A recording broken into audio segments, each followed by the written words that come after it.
even more troubling about the calls to defund the police, those demands mirror those of the Weather Underground in the 1960s, of course, that violent group. Joining me now is Terry Turchi, former FBI Deputy Counterterror Director, author of the book In Their Own Words.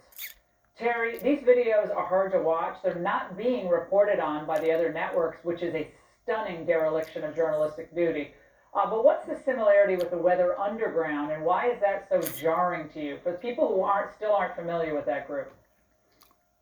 Sure, many people weren't even born at that time. The Weather Underground was a terrorist group back in the 1970s, and they were responsible for well over 2,000 bombings and attacks on government institutions, businesses in the United States. And certainly they had a major goal, and that goal was to foment a communist revolution. They called themselves communist-minded men and women. And in 1974, they authored a document called Prairie. And they outlined their strategy, and they outlined the way they could get to that strategy and actually bring down the U.S. government. We saw during that time frame massive protests, hundreds of thousands of people in the streets, kind of marshaled by the aftermath of the Vietnam War, then Watergate, and they used those protests to get where they wanted to go. But then they got scattered as the FBI was effective in running them down, and eventually many of them left the country. Ultimately, the Weather Underground kind of went out of business, but they left Prairie Fire behind. What was their strategy? This was a 180-page document. Their strategy was called resistance. Not too long, maybe about 5 minutes after President Trump won the election in 2016, Democratic Party leaders came out and they said, we're going to resist. We're going to embark upon a strategy of resistance to the president. But that's only the beginning.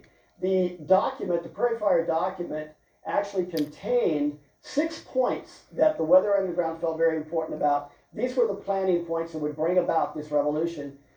They wanted capitalism. We're going to put them on screen, Terry, so people can see what you're talking about. Go through them briefly.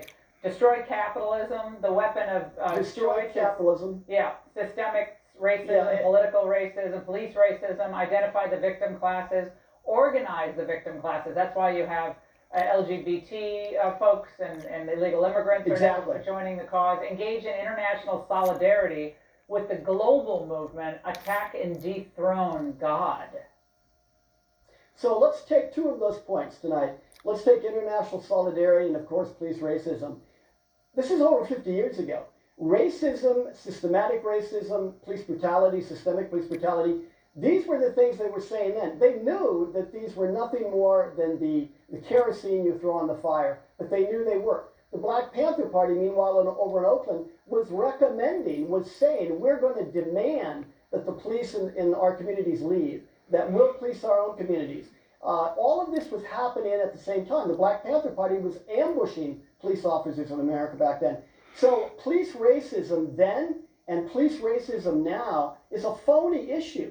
It has always been a phony issue. It is the issue that communist societies use to literally tear apart America and to be divisive. Those categories of people you have on that screen, those are the kind of victimhoods that they look for to kind of bring into focus large groups of people and get them on the team here. And so when you see these demonstrations, they're kind of a part of a lot of organized parties out there that are being brought in together. All of this has been adopted into the 2016 Democratic Party platform in almost the same language as you have on the screen.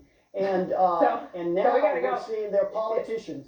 Yeah, so Terry, now from these radical groups that became violent, bombings and so forth, morphing into all these groups today and resulting in a new Democrat Party that's embracing all of these radical ideas and making people literally bow down to them, or else you're going to lose your job, or all the other things they're threatening. And all these corporate CEOs, all these folks are everyone's running scared. Terry, we're going to continue. We'll talk to you next week further on this because there's going to be more developments. We see them already happening. Thank you so much. And the Minneapolis City Council's push to dismantle its police department